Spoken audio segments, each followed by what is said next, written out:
Today I will be talking about the constellation Ursa Minor. In order to find Ursa Minor, you should look at Ursa Major. You should look at the heel of Ursa Major, then look north for Polaris. Once you have located Polaris, you have located Ursa Minor.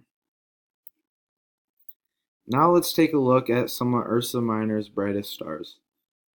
The brightest star is Polaris, which is the alpha star. Next is Kochab, the beta star.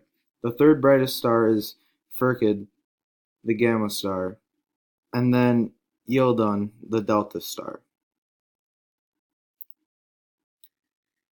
Now let's talk about some deep space objects that can be found within Ursa Minor.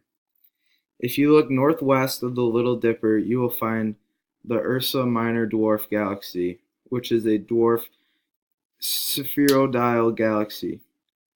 To the east of the Dipper's cup lies the barred spiral galaxy, which is a central bar-shaped structure composed of stars. If you look just south of the mid-handle, you will find the supergiant elliptical radio galaxy. I will now be telling a story of how Ursa Minor came to be. Callisto made a vow of chastity to Artemis, but ended up breaking that vow with Zeus. They ended up having a child, Arcas.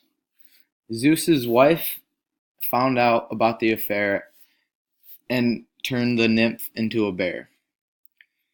Callisto spent 15 years walking the woods and avoiding hunters when one day she came face to face with her son.